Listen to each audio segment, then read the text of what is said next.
Araw pong ito ay kakaibang ating mapapanood sapagkat isa pong patotoo mula sa isang babae ang ating pong mapapakinggan. Alam ko pong kilalang kilala niyo na rin siya kasi po siya po ay pinag-usapan hindi lamang ng buong bansang Pilipinas kundi ng buong mundo nung mapatay niya po ang kanyang amo sa Saudi Arabia sapagkat siya ay pinagnasaan na i-rape. Pero hindi siya pumayag na ma-rape at napatay niya ang kanyang amo. Alam ko pong kilala niyo na kung sino ang aking tinutukoy. Pakinggan niyo po ang patotoong ito sapagkat ito po ay kinuha noong 2006 kung saan siya po ay aming naging tagapagsalita at nagpatotoo. Siya po ay naging tagapagpatotoo kung ano yung ginawa ng Diyos. Medyo bata-bata pa siya noon, sariwa pa yung kanyang patotoo. At kunento niya yung kanyang naranasan at kung paano niya nakilala ang ating Panginoon. Actually, nagkita po ulit kami sa US, sa Las Vegas twice kasi yung pong isa sa pinag-preachan ko, doon siya nag-church. At ngayon po, supposed to be, siya po'y nasa California na last March, supposed to be mag-preach din ako doon sa church sa pinag-churchan niya. Kaya lang po nag-lockdown na, kaya bumalik na ako sa Pilipinas. So, ngayong oras pong ito, malugod ko pong ipinapakilala sa inyo at ako po ay masaya sapagkat bagamat nito lang mga nakaraan ay nag-trending at naging controversial siya, pero isa lang po ang pagkakaalam ko, napakaganda ng kanyang patotoo at talagang siya'y binago ng Diyos at napakabait ng kanyang asawa at napakaganda ng kanyang pamilya sa US po. Na-meet ko po sila ng personal. Pakinggan po natin, sama-sama natin, pakinggan at tayo mapagpala sa ating kapatid na si Sarah Balabagan. Magandang hapon po sa inyong lahat. Alam niyo po, napakasarap po mag-worship sa Panginoon. Napakasarap po. Di po ba? Amen. Alam niyo po, kasabi nga po ng Panginoon, sabi ni Jesus Christ sa kanyang mga disciple, I am the way, the truth, and the life. No one comes to the Father except by me. So napakasarap po, nararapat na i-worship natin ng Panginoon. And now, bago pa ako magpatuloy, nais ko pong magandog ng isang awitin para sa Panginoon. Secular song po ito. Isa sa pinaka naging paborito kong verse sa Bible ay yung po yung sa Ephesians.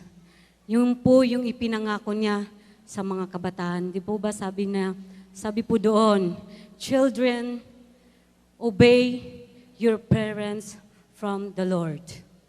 Honor your mother and your father. At ang kapalang pangako po noon ay magkakaroon tayo ng isang maganda at mahabang buhay dito sa mundo.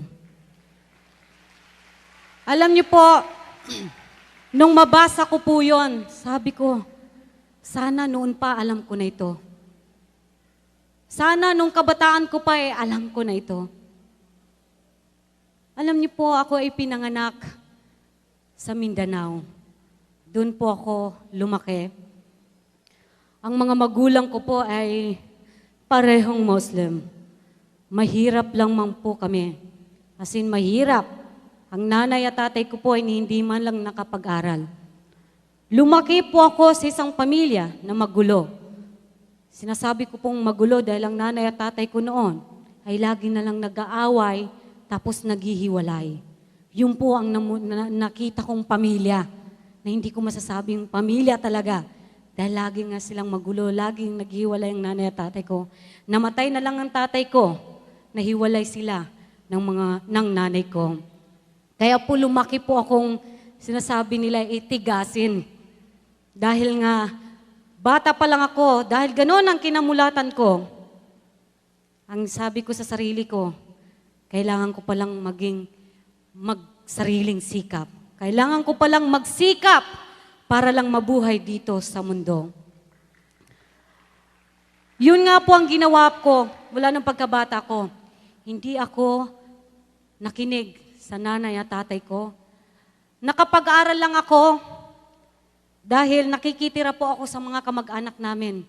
Kung sino yung makapag-enroll sa akin sa school, ay sa kanila ako titira at ang kapalit noon, pagsisilbihan ko sila. Kaya bata pa lang ako, sanay na ako sa mga gawaing bahay. Hanggang natapos ko po yung grade 5. Ganun, hindi ako tumitira sa nanay at sa bahay namin, kung saan-saan lang ako sa mga kamag-anak namin. Nung hindi na ako nakapag-grade 6, dun hanggang nagkaedad po ako ng 14. Nung 14 years old po ako po mismo yung kusang loob na lumapit sa recruiter ko dahil sabi ko, gusto kong mag-abroad. Hindi ko po kinausap ang nanay at tatay ko na may plano akong gusto kong mag-abroad. Basta dumiretso ako sa aking recruiter at sabi ko, gusto kong mag-abroad. Sabi nung recruiter ko, nakamag-anak din namin. Sabi niya, ilang taong ka na ba, Sarah? Sabi ko, 14. Sabi niya, tatanggapin kita, pero dadayain natin ang edad mo. Ganun nga po ang ginawa nila. Ang inilagay po nila sa passport ko ay 28 years old ako. So times 2. Pero 27 lang po ako ngayon, ha? 27 lang po ako ngayon. Dahil nga po doon sa pandadayan namin ng edad ko, natanggap nga yung application form ko.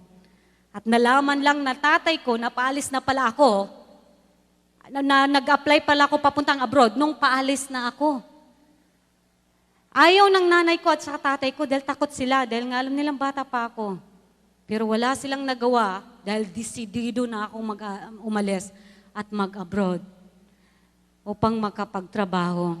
Pero ang nanay at tatay ko talagang ayaw nila. Pero wala po silang magawa. Dahil sabi ko sa kanila, hindi nyo naman ako pinapakain . Sariling sikap nga ako . Yun ang sagot ko sa kanila. So walang nagawa ang nanay at tatay ko. Umalis po ako papuntang United Arab Emirates. And after that, pagdating ko po sa bahay ng employer ko, nakita ko tong amo ko na may edad na. Sabi ko, safe ako dito. Dahil parang lolo ko na. Pero mga ilang araw lang nalaman ko na ako lang palang babae sa loob ng bahay. Dahil ang amo ko pala ay walang asawa. Hindi ko lang naitanong kung divorsyado ba siya o balo. Pero wala siyang kasamang asawa sa bahay.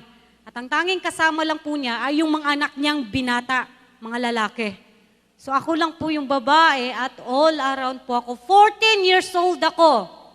Pero pinilit ko pong gampanan ang responsibilidad ko bilang katulong nila. Pero ang nakakalungkot po, dahil after 1 month and 2 weeks po ako sa bahay ng employer ko, ay nangyari na po yung insidente. Pinagtangkahan po ako ng amo ko, pero nanlaban po ako. At dahil doon, dahil nanlaban po ako, hindi po nagtagumpay ang amo ko sa nais niyang mangyari sa amin. Hanggang po yung napatay ko po siya. Napatay ko po siya dahil sa pagtatanggol ko sa aking sarili at sa aking pagkababae. Kaya po dahil doon, ako po ay nakulong. Pagdala nila sa akin sa kulungan, yung mga pulis, ay diretso po ako sa Bartolina. 2 weeks po ako sa Bartolina bago po ako isinama sa mga kababayan nating Pilipina na nandoon din sa loob ng kulungan. In 1995, ako po ay nasentensyahan ng death penalty by firing squad. Pero napapasalamat po ako sa Panginoon dahil hindi niya hinayaan na mangyari yun sa akin.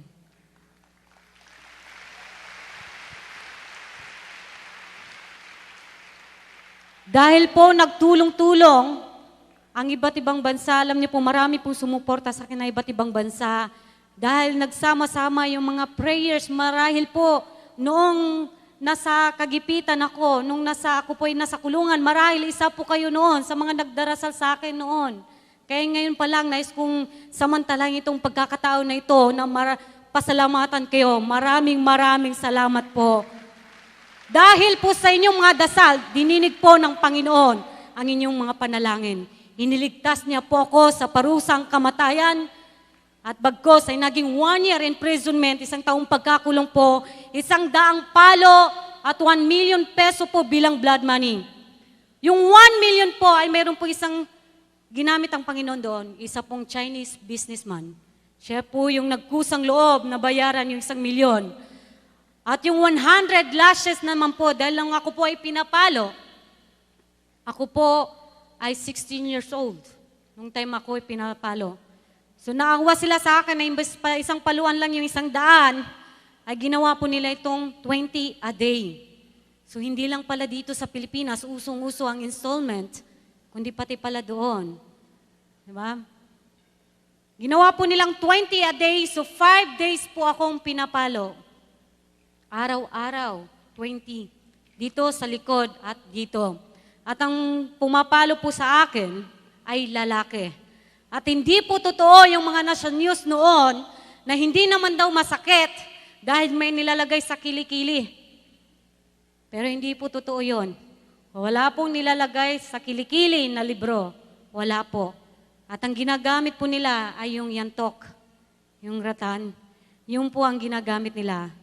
At nakayanan ko po yung 100 lashes sa 5 days, pero mahigit 2 buwan po na ako po ay hindi pwedeng matulog na nakatihaya dahil sa sobrang pamamaga ng likod ko. 2 years po ako sa loob ng kulungan bago ako nakauwi dito sa Pilipinas. Kasi iba palang patakaran doon, hindi kagaya dito, na kapag nilagay ka sa kulungan, counted na habang ongoing ang kaso mo, kung ilang buwan, ilang araw, ilang taon ka hanggang matapos yung maibigay yung final na sentensya mo. Doon, iba po, kahit nasa kulungan ka, hindi counted. Magbibilang lang sila kapag naibigay na yung final na sentensya mo. Kaya po, imbis na 1 year lang ako, ay naging 2 years po ako sa loob ng kulungan. Ang advantage ko lang po, ang 1 year kasi sa kanila ay 9 months. Hindi po kagaya sa atin na 12 months. Doon po, 9 months lang po ang 1 year sa kanila. Yun lang po yung nakabuti. 1996 po, August 1, nung ako po ay nakauwi dito sa Pilipinas. At hindi ko po akalain na makakauwi ako ng ganong kaaga at buhay na buhay. And I praise God for that. Pag-uwi ko po dito, marami pa rin po akong pinagdaanan. Umuwi ako dito, 17 years old pa rin ako, pero hindi pa rin ako tumuloy sa mga magulang ko dahil nasanay na akong independent, so namuhay akong independent dito sa Manila. Pero ang dami ko pong pinagdaanan din mga pagsubok. Ang dami po. Bago ko nakilala ang Panginoon. Nakilala ko po ang Panginoon ay noong pong na-meet ko itong si Dulce. Siya po at yung kaibigan niyang pastor ang nag-share sa akin about Jesus Christ. Then habang nag-share sila, sabi ng pastor, Sarah, gusto mo bang tumanggap? Sabi ko, opo. Pero honestly po, hindi ko alam ang ibig niyan sumanggap noon. Dahil alam ko lang po tumanggap. Tumanggap ng regalo noon. Pero yun pala ang pinakamahalaga at pinakamagandang regalo na natanggap ko sa buong buhay ko. Yun po ay ang tanggapin ko sa buhay ko si Jesus Christ bilang Panginoon at tagapagligtas ko. Alam niyo po, napakasarap. No, after ko nung tumanggap sa Panginoon, sabi ko, ganito pala ang pakiramdam kapag tinanggap mo si Jesus Christ sa buhay mo. Napakagaan po at para po akong nabunutan ng tinik sa dibdib. After po nun, nung malaman ng mga kaibigan natin na ako po yung naging Christian na, maraming nag-invite sa akin. Kung saan-saan. Ako naman talagang hat na hat ako mag-testimony dahil naramdaman ko yung pagbabago ng Panginoon sa buhay ko. But then, yung asawa ko po, ay nag-alala siya. Sabi niya sa akin, Sarah, okay lang na maging Christian ka, pero wag kang lumantad. Dahil baka may mangyaring sa'yo. Dahil alam po niya kung gaano kadelikado yung ginagawa ko ngayon. So sabi ko, ako naman 3 na po yung anak ko. At bilang ina, natakot nga ako dahil sabi ko, sino yung mag-alaga sa mga anak ko? kapag may mangyari sa akin. So, pumayag nga ako sa kagustuhan ng asawa ko.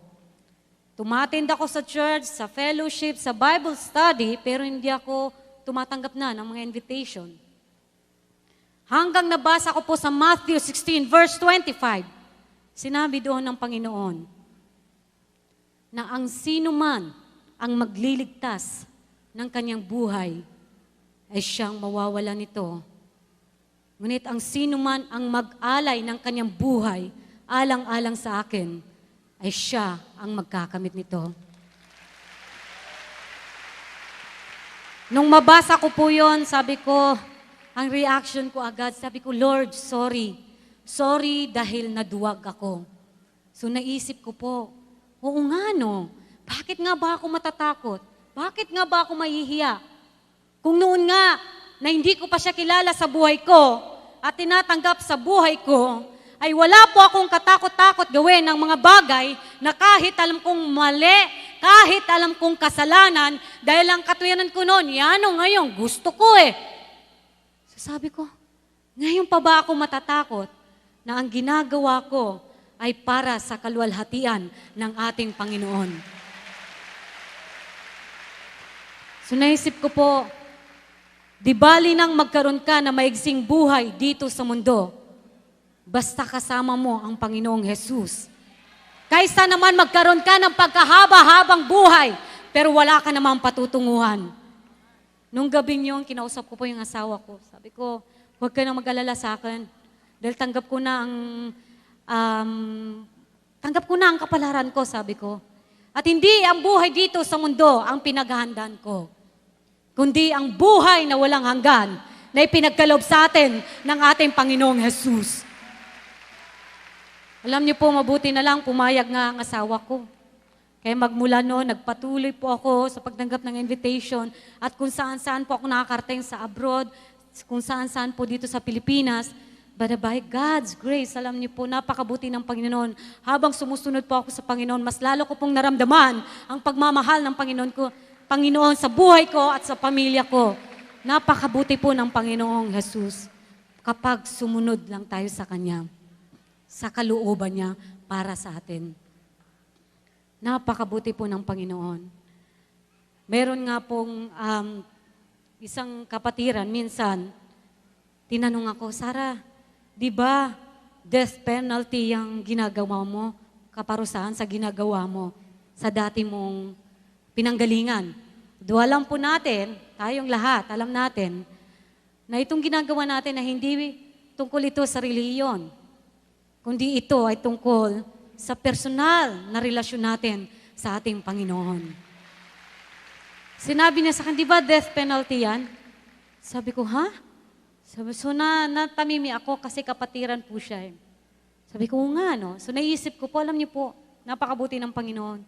Sabi ko, naisip ko pong bigla. At shinare ko din po. Sabi ko, alam niyo po, kung sa pangalawang pagkakataon ay masisintensyahan ako ng death penalty, itong pagkakataon na ito ay isa pong malaking karangalan sa akin ang mamatay para sa Panginoong Jesus. At naniniwala po ako dahil ang pangako po ng Panginoon sa atin, sabi nga po niya, my plan for you is not to harm you, but to prosper you. At yun po ang pinanghahawakan ko sa buhay ko ngayon. Sabi nga, it is no longer I who lived, but it's Christ who lived in me. It is Christ who lived in me, and I live by faith for the Son of God who loved me and gave His life for me. And I praise God for that. Bakit ko po ito i-share ngayon? Ito ang share ko ngayong hapon ito para sa mga kabataan. Gusto ko lang pong ma-realize nyo na importante po bilang kabataan, lalo na yung mga teenager pa, sumunod tayo sa Panginoon. Let's focus on Jesus Christ. At i-honor po natin, igalang natin ang ating mga magulang at tatay. Dahil alam niyo po, yun ang ginawa ko noon. At tingnan niyo po ang nangyari sa akin, kung ano-ano ang pinagdaanan ko, ilang beses na muntik na ako mamatay. Pero mabuti na lang dahil may plano ang Diyos sa buhay ko. At mabuti na lang, sabi nga nila, God can turn the mess into a message. At yun po ang ginawa ng Panginoon sa buhay ko. Ang dami ko pong pinagdaanan ng mga pagsubok, pero mabuti na lang po dahil mabuhat po nang makilala ko at tinanggap ko si Jesus Christ sa buhay ko bilang Panginoon at tagapagligtas ko. Ngayon po ako'y tunay na malaya na. Malaya na gawin ang tama. Malaya na natanggihan ang mali. And napakabuti ng Panginoon. Sabi ko nga ngayon, wala na pa akong gustong sabihin sa Panginoon, kundi salamat. Salamat dahil iniligtas niya ako. Salamat dahil sa kabila ng napakarami ko pong kasalanan at pagkakamali na nagawa, ako po ay pinatawad niya nung ako po ay nagpakumbaba at humingi ng tawad sa Kanya. Salamat dahil hindi niya po ako hinayaan na basta-basta na lamang mawawala dito sa mundo na hindi ko siya nakikilala at natatanggap sa buhay ko bilang Panginoon at tagapagligtas ko. Salamat dahil binago niya ako. 2 Corinthians 5:17, ang sino man ang makiisa kay Kristo ay isa ng bagong nilalang. Wala na ang kanyang dating pagkatao. Siya ay bago na. Kaya napakabuti po ng Panginoon. Masarap po magsilbi sa Panginoon. Napakasarap po. Napakasarap po. Ay ngayon po, bilang pagtatapos ko po, nais ko pong hilingin na tayo po ay magsitayo. Pwede po? Tayo po ay magsitayo at maghawak kamay po na tayo. At kantahin po natin. I know na alam niyo po yung kantang ito. Yung Tell the World. Kasi yung po ang gusto ng Panginoon na gawin natin. Huwag lang po tayong umatin sa church. Gumalaw po tayo, lalo na ang mga kabataan. For God so loved the world, He gave us His only Son. Jesus Christ, our Savior, His most precious one. He has sent us His message of love. Send those who hear to bring the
every step, every mile, every road, and tell